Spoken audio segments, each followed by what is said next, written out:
Bonjour à toutes. Aujourd'hui, je reçois Nouria Newman, une kayakiste hors norme. Après une brillante carrière en slalom, elle a choisi la liberté des descentes extrêmes et des expéditions. Et elle est d'ailleurs la première femme à avoir réussi à franchir certains rapides et cascades parmi les plus dangereux au monde. Je suis vraiment ravie de la recevoir aujourd'hui, aussi un peu émue puisque c'est vraiment l'une des personnalités qui m'a le plus marqué ces dernières années, pas seulement justement pour les performances, mais pour sa personnalité et son approche de son sport. Bienvenue Nouria. Salut, merci. Moi, je t'ai déjà un petit peu présenté, mais j'aime bien que mes invités se présentent aussi soi-même. Donc, est-ce que tu veux bien aussi te présenter? C'est toujours dur ça. Je m'appelle Nouriane, Je sais, c'est pas simple. je vais avoir 34 ans et je suis kayakiste, professionnelle. Donc aujourd'hui, mon métier, c'est de descendre, des rivières un peu partout dans le monde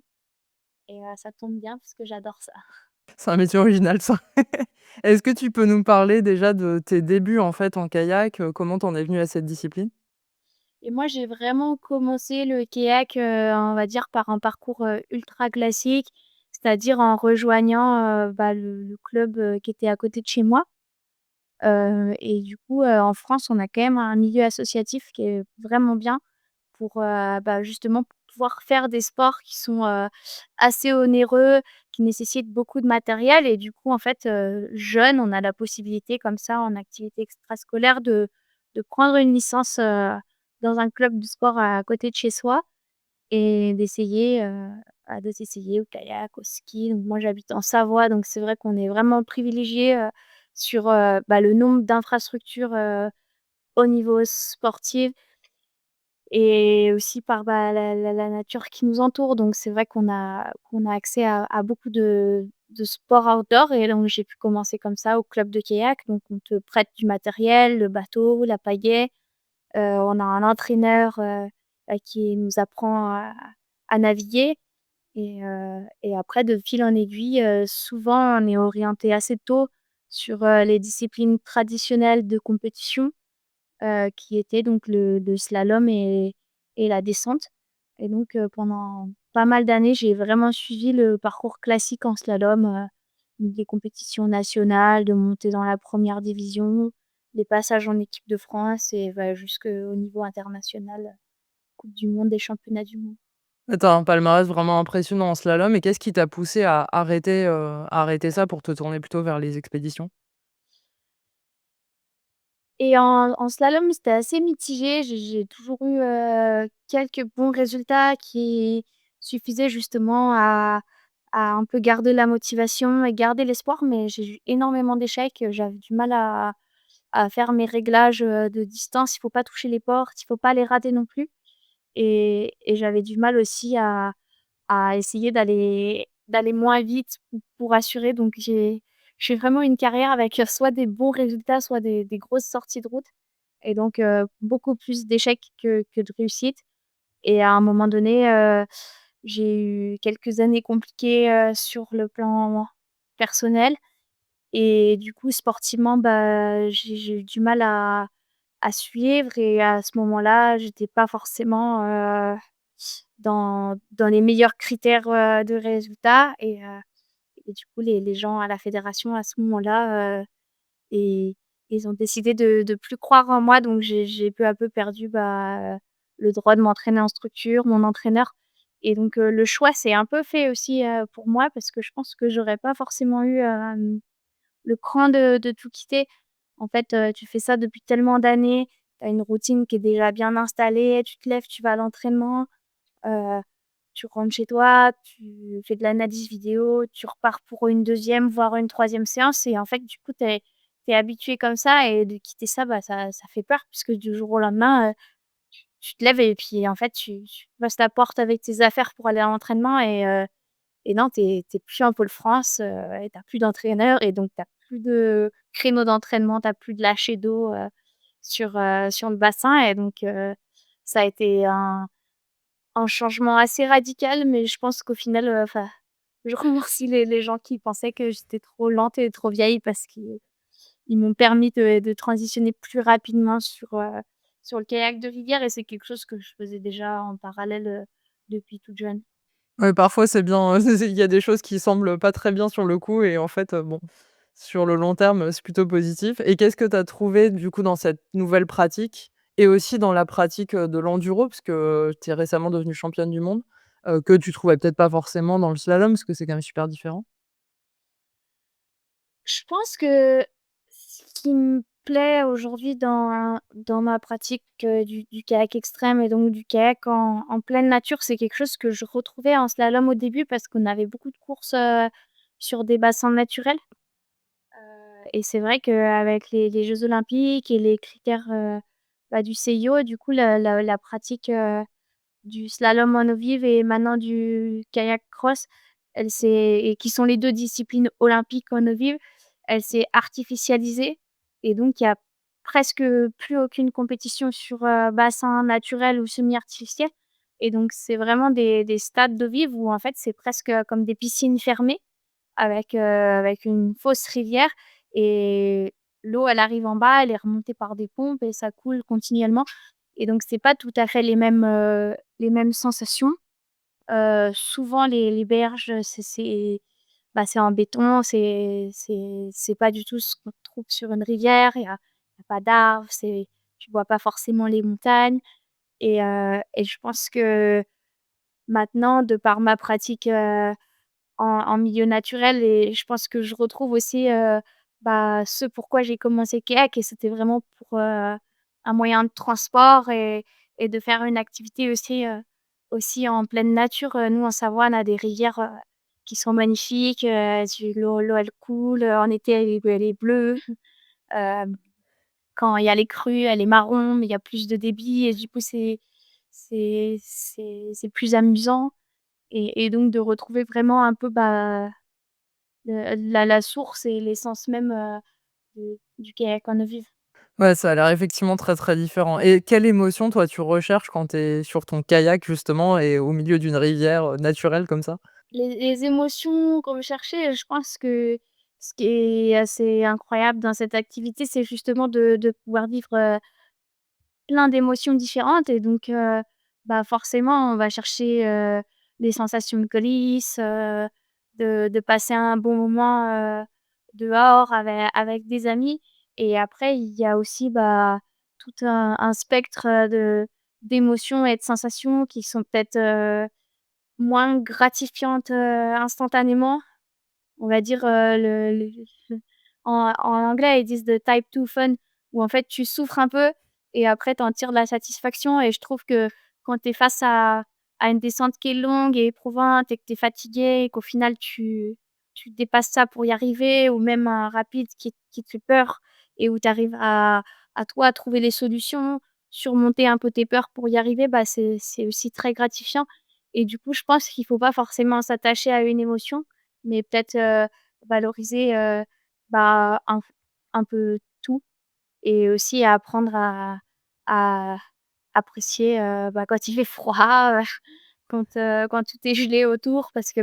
c'est sûr que le kayak en plein hiver, mois de décembre, c'est pas toujours, hyper agréable, mais en fait, si tout repasse le fait que tu super froid aux mains et que tu es emmitouflé et que du coup, tu as du mal à bouger parce que tu as décidé de mettre une doudoune sous ta combinaison étanche et ouais, si tu te rebasses ça, en fait, tu te rends compte que, les lumières, en plein hiver, elles sont pas du tout pareilles que sur le reste de l'année. Souvent, il y a de la brume, tu vas naviguer, puis il va y avoir des stalactites de glace, sur les berges et c'est des choses aussi qui sont assez appréciables. Mais pour les apprécier, il faut aussi passer par le froid et un peu la galère, quoi. Ouais, ça en fait toute la beauté à l'arrivée. Et comment est-ce que tu trouves l'équilibre dans ta vie entre, tes expéditions, où j'imagine c'est quand même assez régulier et tu vas assez loin et ta vie quotidienne qui est peut-être, plus calme? Enfin, je sais pas si c'est plus calme d'ailleurs, mais bon, peut-être un petit peu quand même? Les Je sais pas trop si c'est vraiment un équilibre. En fait, c'est juste que, heu, quand tu pars, au bout d'un moment, tu es tellement dans l'inconfort et tu continues de pousser que quand tu rentres, tu es content, c'est confortable, tu reprends une routine et puis au bout d'un moment, quand tu rentres, tu as envie de repartir parce que, heu, forcément en France, on n'a pas toujours les meilleures conditions, d'entraînement et de débit. Donc ça va vraiment être plutôt une alternance entre les 2 et peut-être finalement l'équilibre, c'est de passer de l'un à l'autre assez régulièrement. Ouais, effectivement. Et comment est-ce que tu choisis justement ces destinations? Donc j'imagine qu'il y a des rivières qui sont plus adaptées à ce que tu veux faire, mais comment spécifiquement, tu vas choisir vraiment, enfin, les endroits de la rivière où tu veux aller ou les rivières? Alors il y a des destinations qui sont déjà très connues et qui font vraiment partie un peu de l'histoire, du kayak de rivière et donc bah, forcément, c'est des premières descentes, des choses qui ont été faites, peut-être, dans les années 90, parfois avant et on a envie de s'y confronter ou d'en faire l'expérience. Et donc il y a des destinations, c'est un peu les benchmarks, du kayak extrême et on a envie d'y aller. Il y a le Grand Canyon de la Stikine, il y a l'Indus au Pakistan, il y a les descentes très classiques au Népal, Tuliberi, Dut Kosi, Umla Karnali et donc il y a des choses comme ça dont on rêve et dont on a entendu parler depuis tout jeune et donc ça, on a envie d'y aller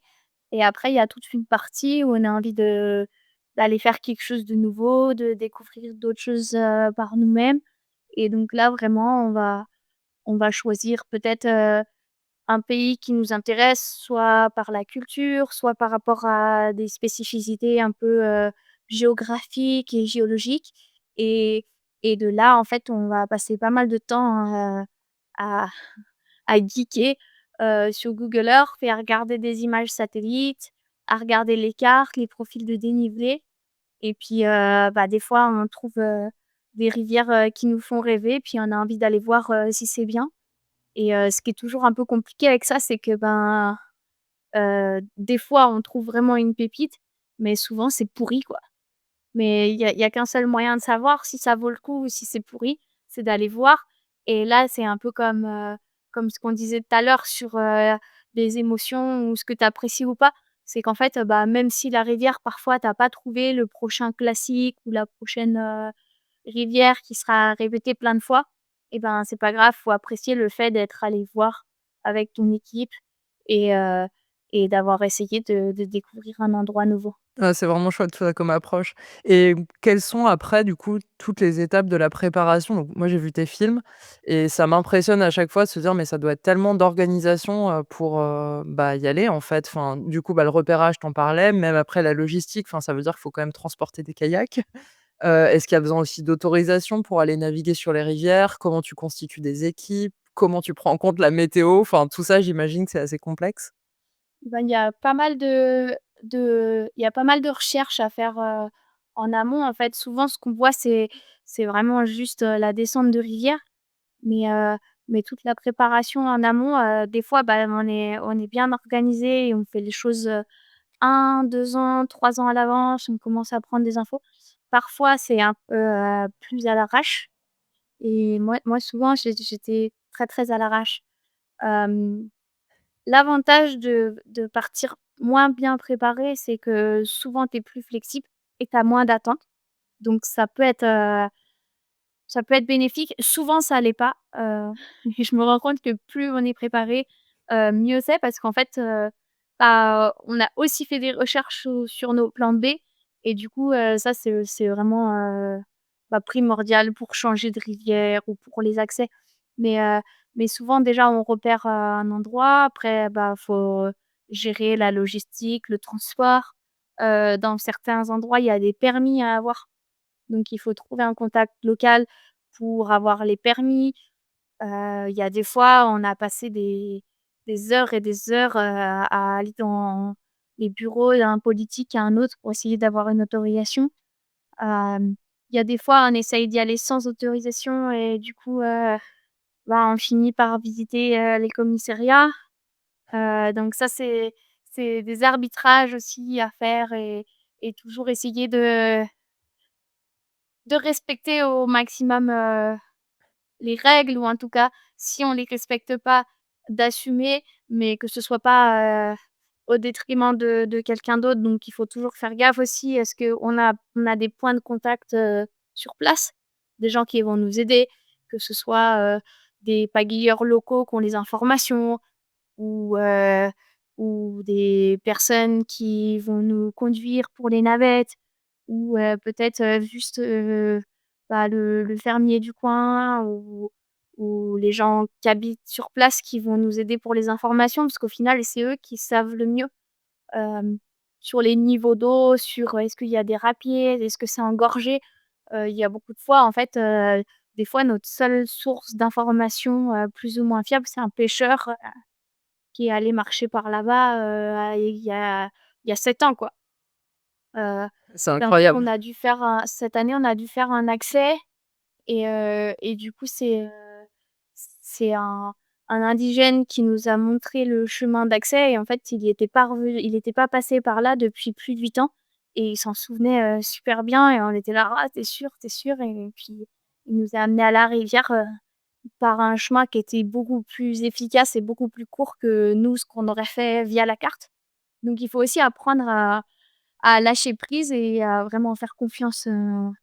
aux locaux et puis, bah, des fois ça marche pas. Des fois, ils peuvent se perdre et toi aussi, enfin, il y a toujours plein de choses, mais donc ça fait partie un peu des aléas, mais sur la logistique, tu as toute la préparation en amont et après sur place, à aussi accepter,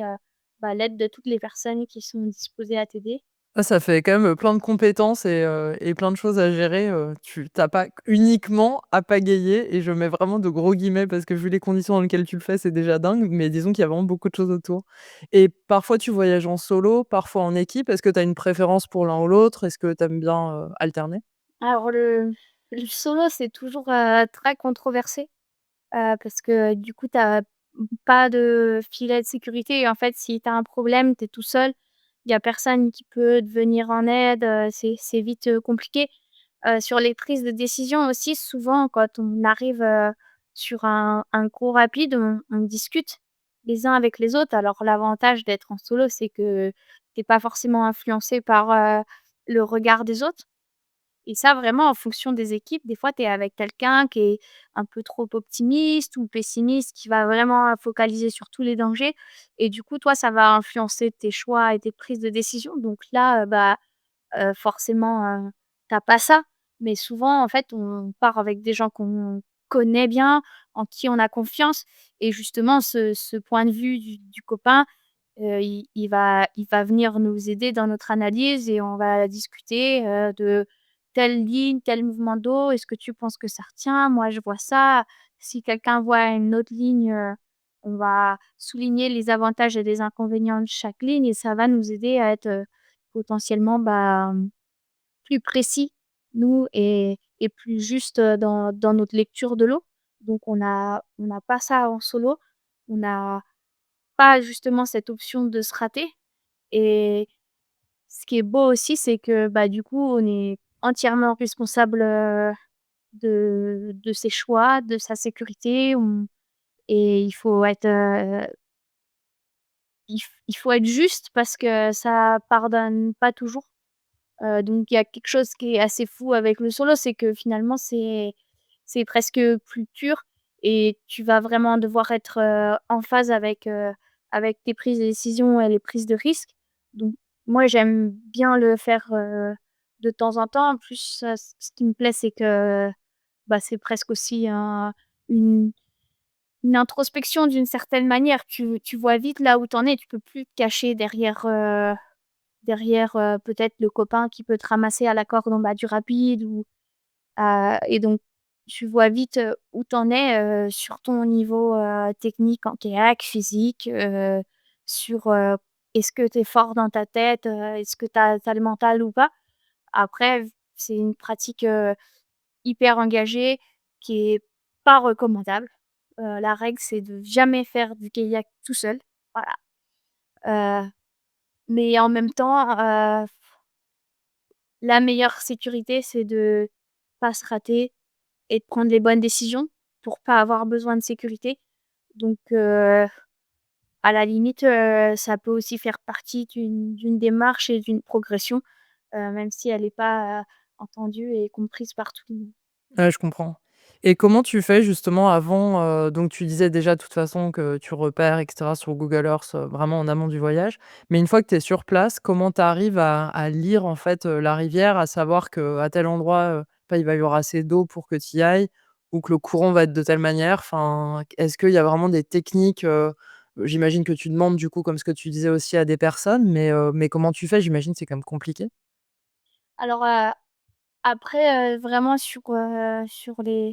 les zones, en fait, tu vas arriver à ton départ de rivière, heu, à partir de la carte, à partir de tes recherches sur, les périodes, saison des pluies ou fonte des neiges au printemps,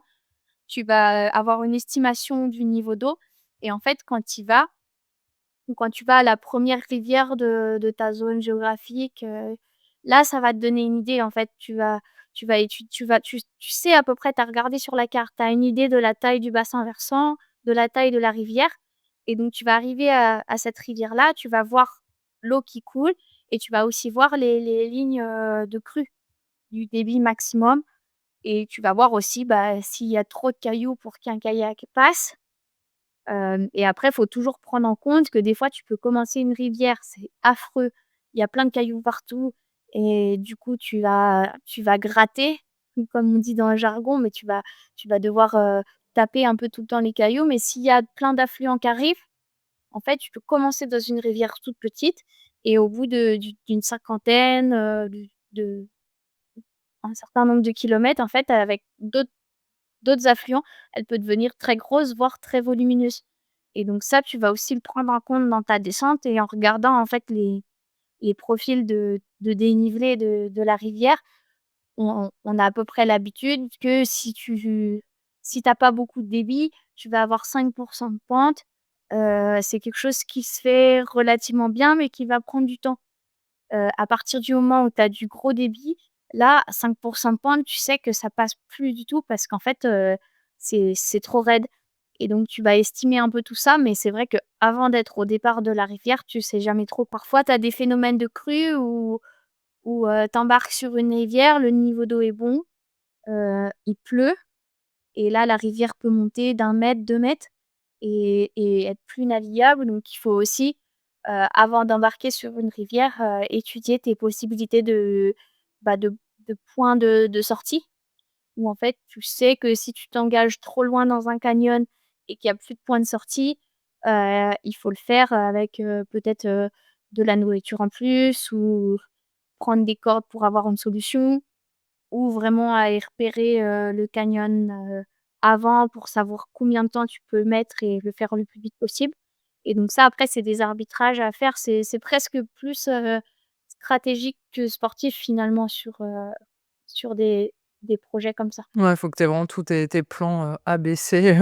prêts et que tu saches comment réagir, quoi. Et c'est très physique aussi forcément tout ce genre de passage. Comment est-ce que tu te prépares, physiquement? Est-ce que tu as une préparation physique spécifique en plus, du kayak? Alors, moi j'ai fait longtemps du slalom donc avec le slalom, tu as vraiment, une prépa physique un peu, traditionnelle où tu fais, kayak, muscu, footing, et hem quand j'ai arrêté, moi, j'ai fait une allergie à la salle de sport parce qu'aller en salle, je trouve que enfin, c'est quelque chose que j'aime pas. Mais alors aller en salle, les salles normales, ça me déprime, en fait. Je J'aime pas trop, mais je m'y remets doucement parce que c'est important aussi de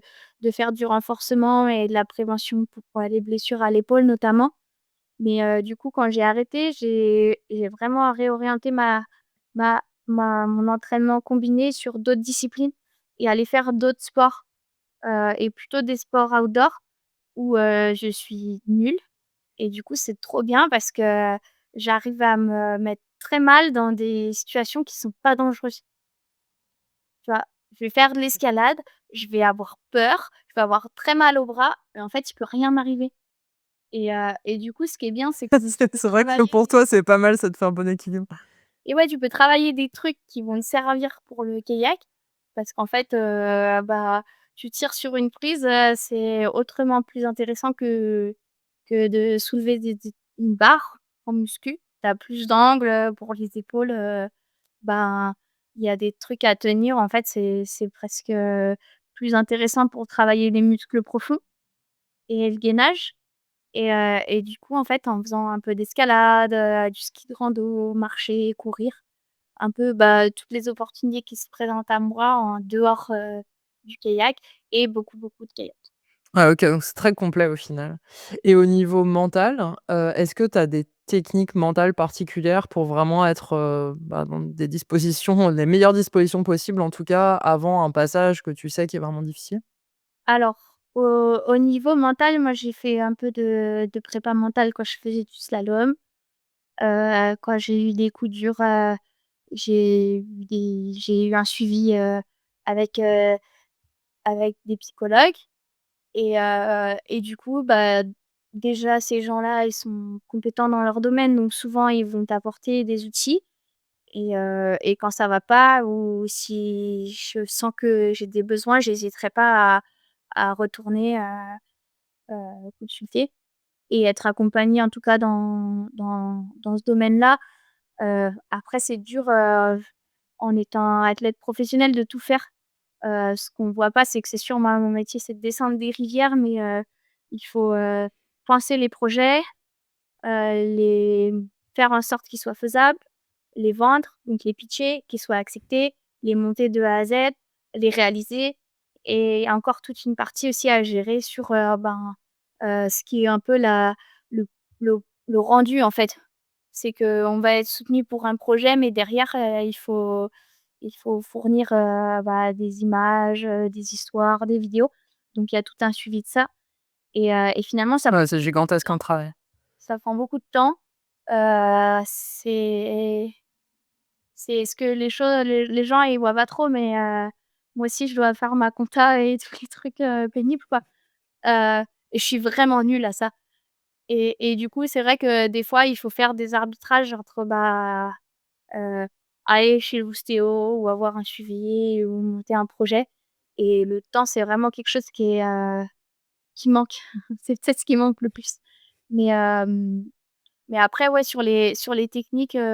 au-dessus d'un gros rapide, il y a beaucoup de visualisation et je pense que le slalom, c'est un super outil pour ça,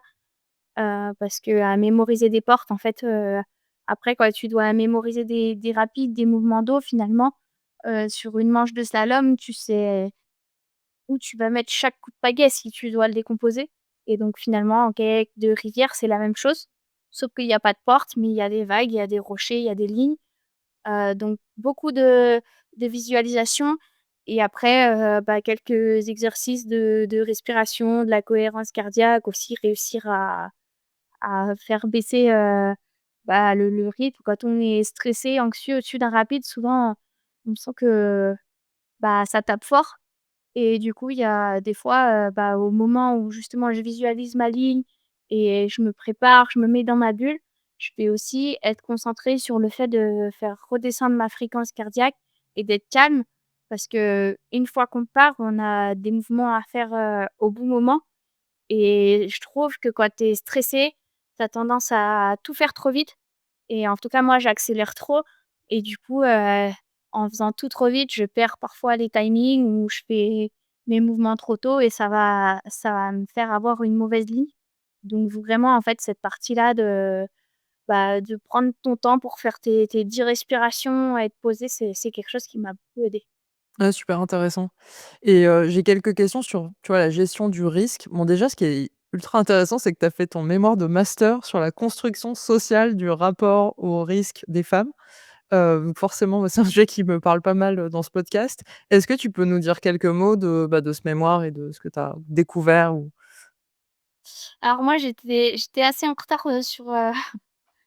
mon sujet de mémoire, mais j'avais pour idée de m'intéresser pas que au kayak de rivière et puis, en fait, pour des raisons de temps et aussi de pour mener les interviews de manière plus simple, en fait, j'ai fait le choix de me recentrer sur le milieu du kayak de rivière et en fait, c'était vraiment ce constat où,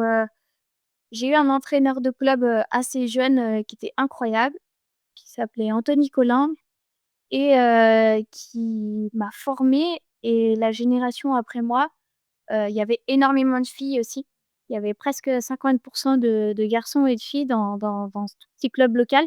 qui était assez étonnant par rapport aux statistiques de la fédération. Et en plus, souvent, on venait nous voir et on nous disait: «Ah mais vous au club, vos filles, elles ont pas peur.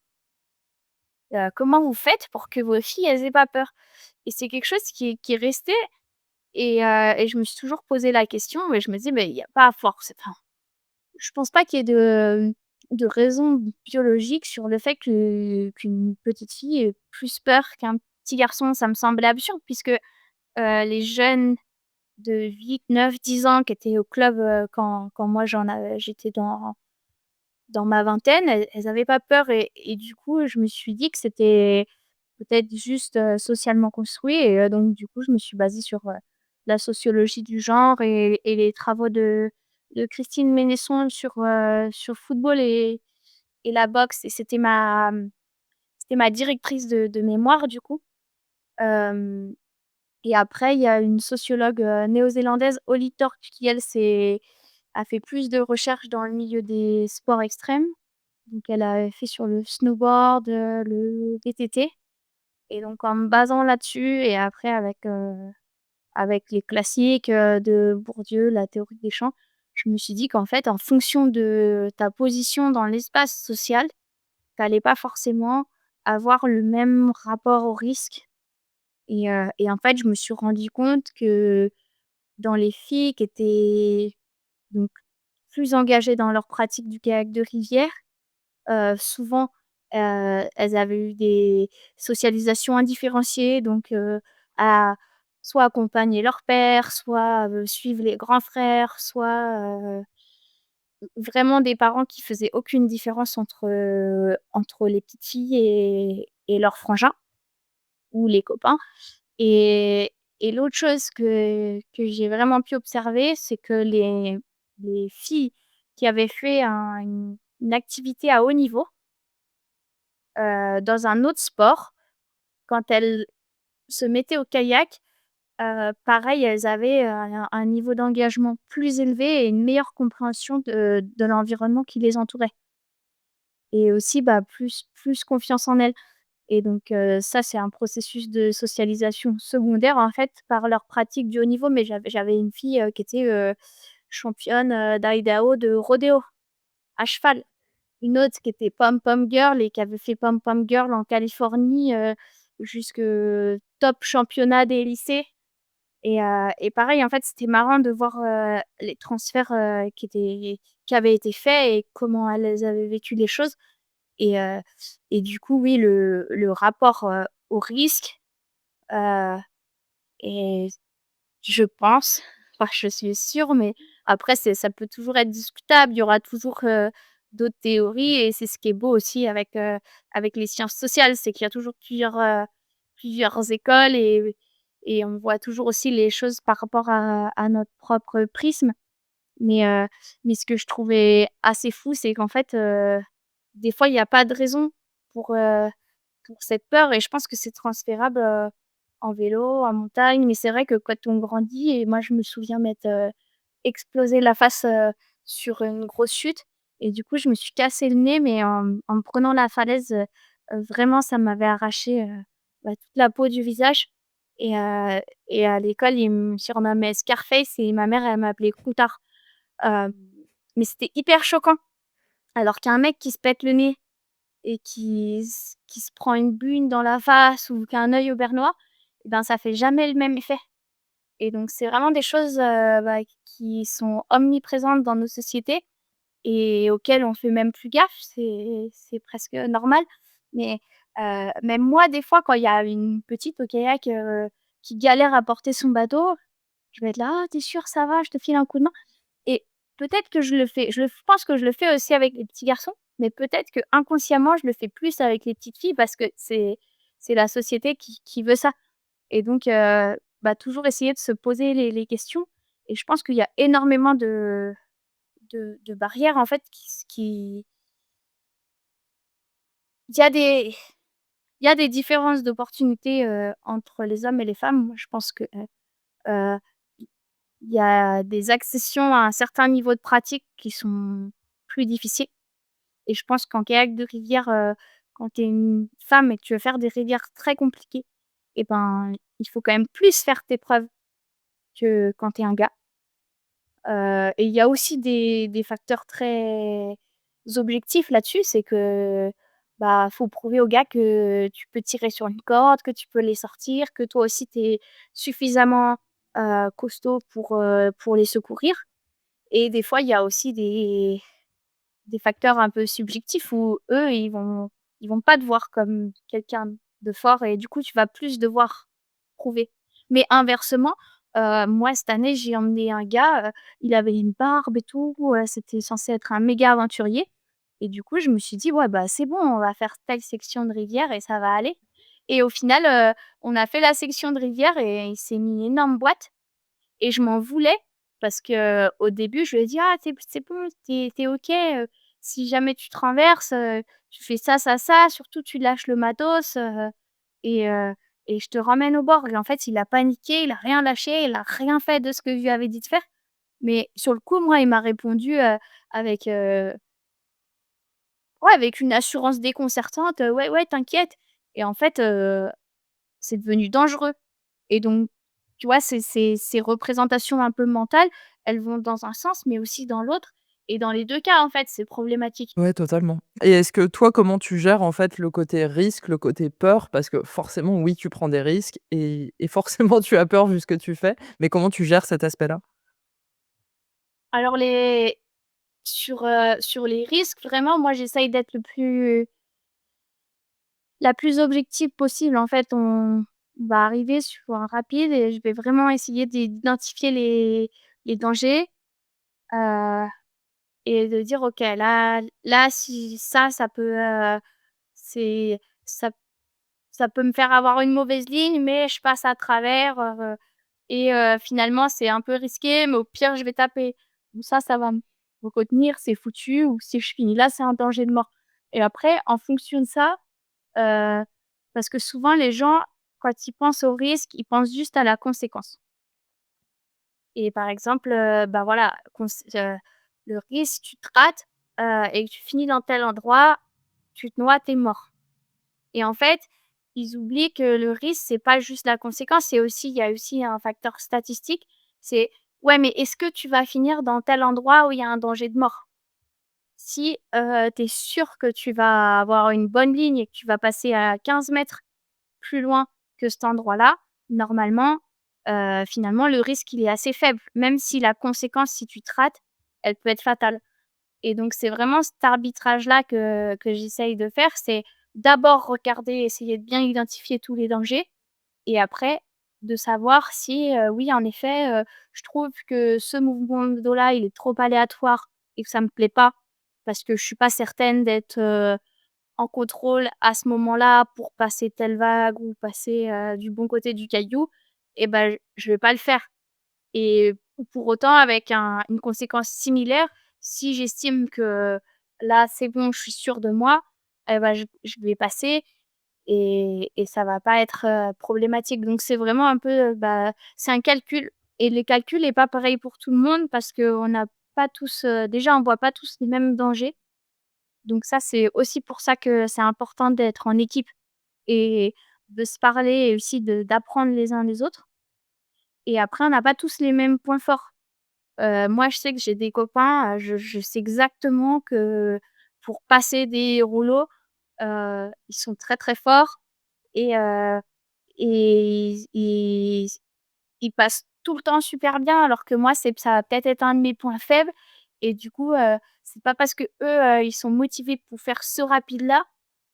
que moi, je dois me sentir obligée de le faire et du coup, il y a plein de fois quand tu es avec un groupe, qui se connaît très bien et qui fonctionne très bien, en fait, tu vas avoir, une personne qui fait un rapide très dur, mais le rapide d'après qui est peut-être moins dur, il va pas se sentir et c'est peut-être une autre personne qui va le faire et en fait, chacun va un peu choisir, et les rapides qu'il veut faire ou porter et les différentes lignes en fonction de ses préférences, des habilités et aussi, bah, de son calcul, de risques et de conséquences. Ouais, c'est intéressant, c'est vraiment individuel et il y a pas d'ego qui tienne, c'est tu fais ton choix en fonction de toi et point, quoi. Ça, c'est toujours dans le meilleur des mondes parce qu'il y a toujours un peu des fois des dynamiques d'ego où tu as envie de le faire, l'ego souvent on le voit comme quelque chose de négatif, c'est un peu comme la peur, on le voit toujours comme quelque chose de négatif, de paralysant et en fait, je pense que et l'ego et la peur, ça peut être des choses qui sont moteurs. En fait, la peur déjà, ça te permet de prendre les bonnes décisions. Si tu as peur de rien et que tu penses toujours que tu peux tout faire, il y a un moment donné, tu vas en payer le prix parce que tu es pas forcément en phase avec le risque justement et le fait d'avoir peur, ça te permet de bien identifier les dangers et l'ego, ça peut aussi être quelque chose de moteur dans le sens où, à un moment donné, si tu as pas confiance en toi, si tu as pas un peu d'ego, t'engager dans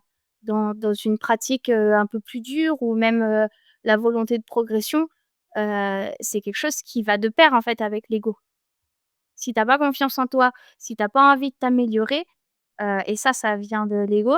bah, finalement, tu restes, dans une pratique où tu vas progresser soit très doucement, soit stagner. Et et donc on a tous, je pense que tous les sportifs et tous les gens qui pratiquent un peu des sports ou même d'autres choses à un niveau plus intense, heu, il y a de l'ego et c'est ça qui est dur aussi, c'est de toujours se poser la question: «Attends, je le fais parce que j'ai envie de prouver, à quelqu'un que je suis capable de le faire ou je le fais vraiment pour moi parce que la ligne elle me plaît? Ou est-ce que je le fais parce que là, il y a les caméras, c'est mon boulot et puis il faut y aller?» Et en fait, ce serait hypocrite de dire que, tu es toujours dans la pratique, la forme la plus pure et que tu fais toujours les choses pour toi et pour les bonnes raisons. Parce que je pense qu'il y a forcément des moments où, où on fait les choses, pour les mauvaises raisons. Des fois, tu veux, je sais pas, tu veux impressionner tes copains ou faire le clown, et c'est là où des fois ça se passe pas comme prévu ou et et c'est pas grave en fait de faire des erreurs. On est humain, on continue de faire des erreurs, des fois tu penses, être dans une bonne optique et en fait, bah, tu prends une mauvaise décision et c'est qu'après coup où tu te rends compte que, ouais, il y avait des petits indices qui font que tu aurais dû faire les choses différemment, mais sur le coup tu les as pas pris en compte ou tu les as pas forcément identifiés. Et je pense que aussi d'essayer d'être honnête avec soi-même et de se poser les bonnes questions et d'admettre que des fois, bah, on n'est pas parfait et qu'on fait des choses, qu'on fait des conneries ou des choses pour les mauvaises raisons. Ouais, normal. On est heureusement, effectivement, on est humain et puis c'est un bon équilibre, au final à trouver. Et qu'est-ce qui t'a donné envie de raconter déjà ton parcours dans le film, Wild Waters et ensuite ton expédition au Pakistan dans un deuxième film qui est Big Water Theory? Est-ce que tu avais envie de partager ça? Alors c'est marrant parce que sur ces 2 projets, on n'était pas partis sur ça au début. Heu, Wild Waters, on avait vraiment, j'avais ce projet de faire une chute de plus de 100 pieds et d'être la première femme à dépasser cette hauteur-là et donc on a fait ça et à un moment donné où on s'est posé pour dire: «Bon, bah, voilà maintenant, on il faut qu'on le raconte». Qu'est-ce qu'on raconte? On s'est dit que, bah, on trouvait ça chiant de juste dire, voilà, on a trouvé une chute très haute et on est allé la descendre et du coup, c'est un peu parti sur l'optique de dire, bah, comment justement est-ce que tu en arrives là? Et qu'est-ce que ça demande? Et qu'est-ce que ça prend en compte? En fait, comment est-ce que tu en arrives là, à 2 secondes de chute libre, mais tout ce qui a été fait en amont pour, en arriver là? Et donc ça a fait un biopic, c'était pas du tout prévu. Moi, j'ai vu parce que assez tôt, en fait, à partir du moment où on a eu cette idée-là, on a fait des heures et des heures d'interviews et puis moi, on m'a vite évincée, du processus de storytelling. Heu, D'habitude, tu vois, je j'ai un suivi, je vois les brouillons, les versions et là, vraiment rien du tout et du coup, en ayant fait un peu de sociaux, j'étais là: «Oui, bah, normal, je suis trop proche de l'objet étudié». Heu et forcément si, je sais pas, si on fait un film sur toi ou on monte des images de kayak, tu vois, tu vas dire: «Ah non, mais plutôt ça que ça, ma ligne elle est mieux» ou «Ah non, là, cette photo elle est vraiment trop moche», et donc tu vas peut-être, vouloir faire des choix qui sont pas optimales pour l'histoire mais qui te semble mieux pour toi parce que, bah, forcément, tu tu veux pas qu'on Ouais, normal, hein. le menton sur telle photo de slalom, enfin, j'en sais rien, tu vois? Et du coup, quand, le film est sorti, en fait, j'ai vu le 1er brouillon, enfin la seule version que j'ai vue avant. Je l'ai vu vraiment 3 jours avant la première et heu et j'étais OK avec ça, mais c'est sûr que j'avais pas forcément pensé,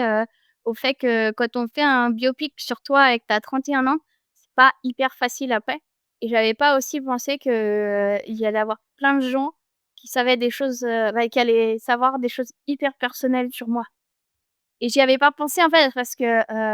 le réalisateur qui était aussi, lui, en train de cadrer pendant les interviews, c'était quelqu'un que je connais depuis, hyper longtemps. C'était un copain et du coup, bah, il a super bien fait son boulot parce que j'ai oublié la caméra et moi, je parlais à mon copain qui me posait des questions, quoi et je pense que c'est ce qui fait qu'aussi que le film marche, mais c'est sûr qu'à assumer derrière, j'ai eu un peu plus de mal et sur Big Water Theory, au début, c'était vraiment, de partir sur l'Indus entre copains et après Jules, avait envie de venir et son frère Émile qui travaille, justement dans l'image et qui est super bon en cadreur et en réalisation, il a demandé s'il pouvait venir filmer et en étant athlète professionnel, bah, c'est sûr que quand tu peux ramener les images, c'est toujours mieux et donc au début, il était parti comme ça pour faire, 2-3 images de haut rapide et puis au final, il a ramené un film, assez pédagogique sur l'analyse de ces rapides, vraiment explicatif de comment on choisit les lignes et donc il a fait un vrai film mais ce qui est assez marrant, c'est que sur, les 2 projets, c'était pas prévu mais mais j'y travaille. J'essaye de mieux prévoir les choses et de m'organiser mieux en amont maintenant. C'est pas facile. C'est l'expérience maintenant. Et quelle a été ta plus grande satisfaction une fois que tu as partagé ces films? Donc le premier, tu disais quand même pas évident, mais est-ce que tu as quand même été contente, au final de ce partage? Et puis le deuxième aussi? Je pense que ce soit les films ou le partage en général, en étant athlète, on est obligé d'être sur les réseaux sociaux, d'écrire des articles, ça peut être un peu, c'est assez vaste, ou de partager ça dans des médias plus traditionnels. Heu, Moi fondamentalement, je fais un truc qui sert à rien. Parce que mon métier, ça consiste à faire des ronds dans l'eau, descendre des rivières, enfin, je suis pas utile à la société et c'est vrai qu'il y a des petits moments, des petits fragments comme ça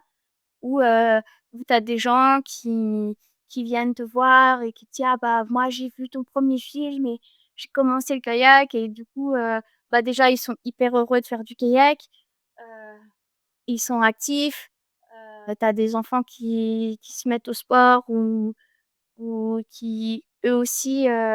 ben, tu leur donnes des idées de rêves ou de choses qu'eux aussi ils pourraient faire et il y a que des petits instants comme ça où tu te dis: «Bon, bah,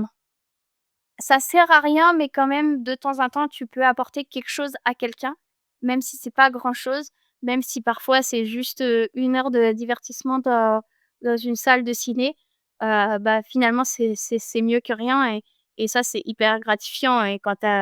je pense que les enfants qui viennent te voir et qui osent poser des questions et qui te racontent eux aussi, qu'ils sont en club de kayak ou qu'ils ont fait une rando avec leurs parents et qui ont un peu des étoiles dans les yeux, bah, ça c'est pour ça aussi que ça vaut la peine d'être partagé et que ça vaut la peine de passer du temps à faire tout ça. Je pense qu'il faut pas négliger, en fait, le côté, utile de l'inspiration aussi, parce que certes, oui, tu es pas en train de sauver des vies en faisant du kayak, mais si tu inspires plein de gens soit à faire du kayak, soit tu vois, moi, je me suis pas mise au kayak, suite au film, mais j'avais été marquée, en fait, juste par ton approche, du sport et de la vie, on va dire et c'est des choses, je pense, qui restent et qui peuvent vraiment, enfin, faire du bien à plein de gens donc donc tu es utile aussi. Il y a pas que les chirurgiens qui sont utiles. Hem et le milieu dans lequel tu évolues, bah, il est quand même très masculin aussi. Est-ce que toi, ça t'a posé problème? Tu as rencontré des obstacles ou au contraire, est-ce que tu as eu des soutiens particuliers? Comment tu l'as vécu et que tu le vis encore maintenant? Alors moi, je pense que j'ai rencontré quelques obstacles, hein. Il y a eu des gens qui ont douté, je me souviens d'une fois où j'étais avec mon père et on essayait de se greffer sur un groupe parce qu'on n'avait pas de voiture et du coup, pour la navette, on avait besoin de se greffer avec quelqu'un et le chef de l'autre groupe, il m'adressait pas la parole et il faisait que demander à mon père si c'est bon, que j'avais le niveau, quoi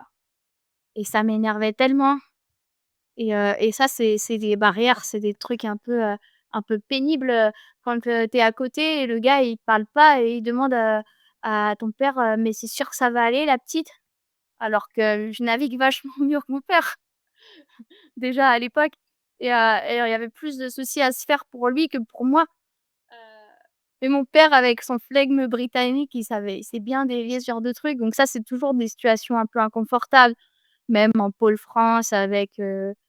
sur des entraînements avec les fédés: «Ah non, mais pas les gonzesses, on va les rattraper, machin». C'est toujours un peu tu te prends quand même un peu tu te prends des doses un peu dans la tête, c'est pas toujours, hyper sympa et en même temps, je pense qu'assez vite, je pense que j'avais pas mal d'assurance et du coup, quand ça m'arrivait, j'avais du répondant et je les envoyais balader.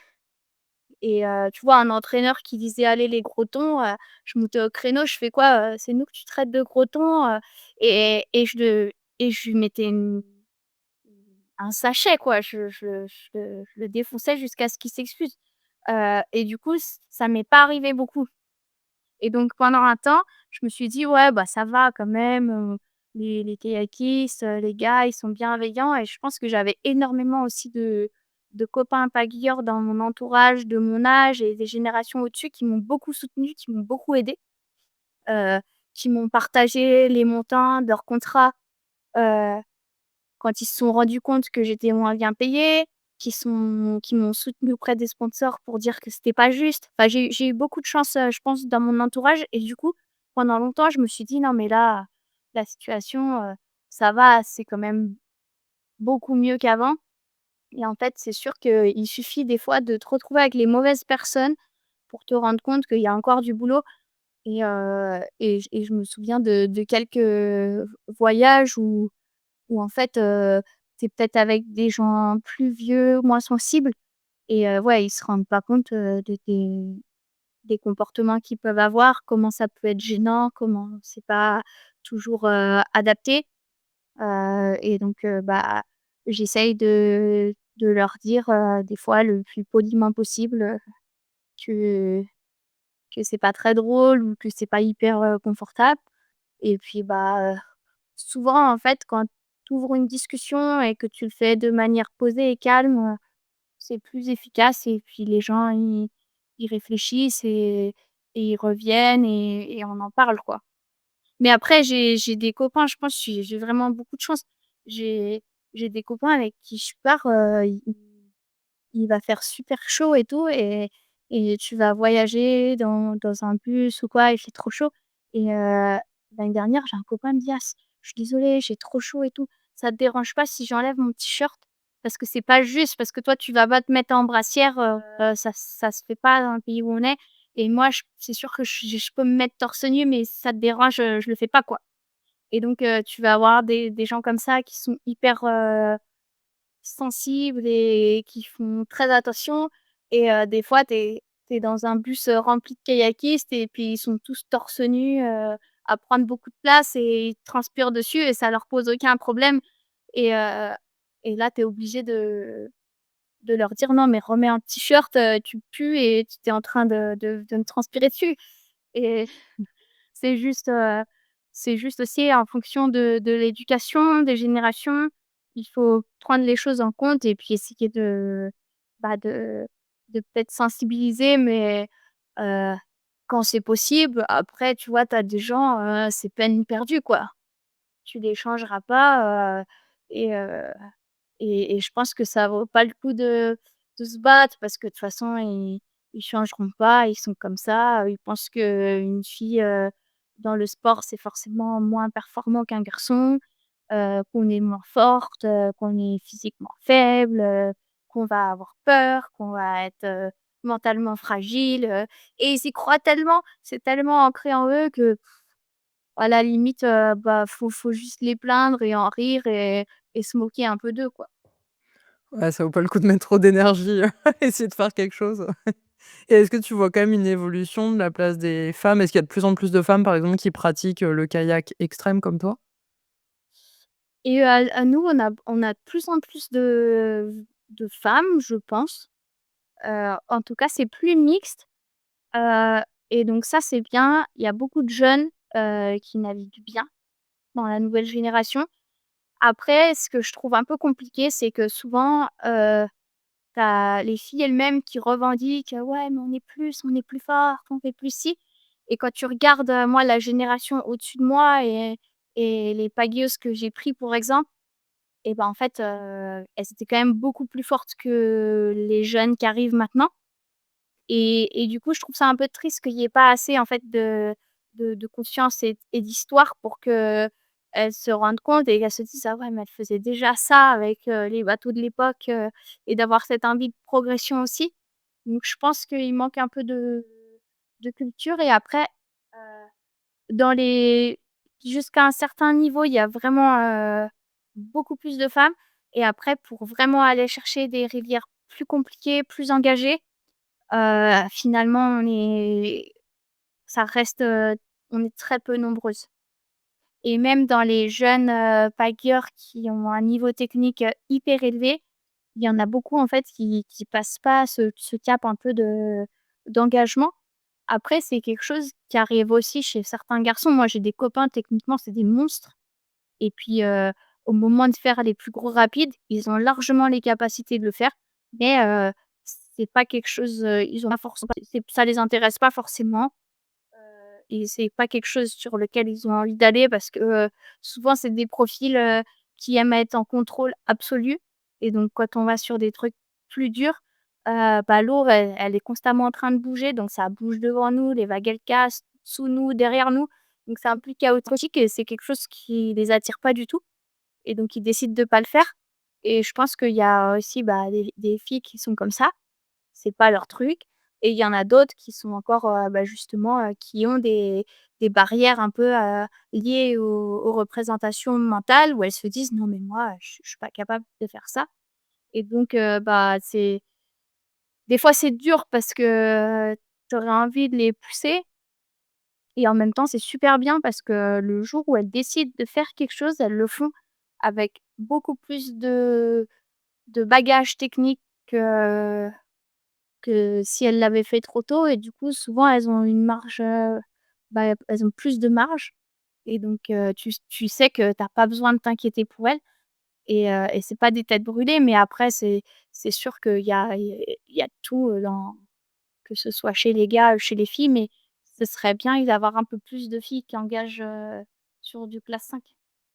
On verra alors, ça va peut-être encore, évoluer dans les années à venir. C'est déjà intéressant là ce que tu dis. Et toi alors pour la suite, est-ce que tu as des rêves d'expédition, des projets, voilà dans les mois qui viennent ou les années qui viennent? Alors, moi, là, j'avais un gros projet qui est un peu tombé à l'eau, heu parce que c'est un projet, montagne et kayak et que du coup, le la clé de voûte de ce projet, s'est blessée. Donc on va devoir, décaler et attendre aussi bah, qu'elle se rétablisse, pour pouvoir, éventuellement repartir là-dessus.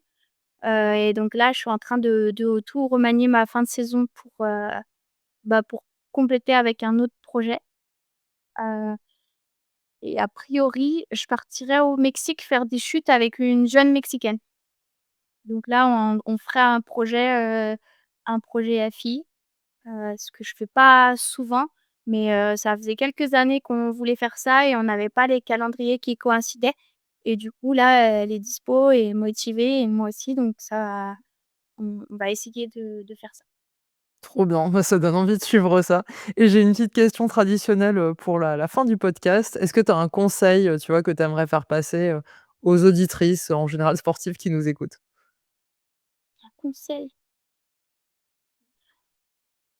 Ou un message? Alors si j'avais un conseil, c'est, c'est d'essayer de toujours faire les choses, pour les bonnes raisons et et peut-être de toujours faire les choses parce que ça nous rend heureux et de pas se forcer à faire les choses si c'est pas vraiment ce qu'on veut faire nous. Je pense que des fois, il y a des pressions extérieures qui viennent un peu, bah, parasiter tout ça et donc c'est important de se recentrer et de se dire, «Est-ce que c'est vraiment quelque chose que j'ai envie de faire moi ou je suis en train de suivre le groupe ou c'est par rapport aux attentes qu'on a de moi ou pour des questions d'image?» et et ouais, de faire les choses pour soi, pour les bonnes raisons et avec pour finalité, bah, d'être de passer un bon moment et d'être content, quoi. C'est un très beau message. Bah, grand merci Nouria pour, d'avoir pris le temps déjà de faire cette interview et puis, bah, pour, tous les éléments là que tu nous as apportés et puis du coup plein de bonnes choses, pour tous tes projets à venir. Merci à toi.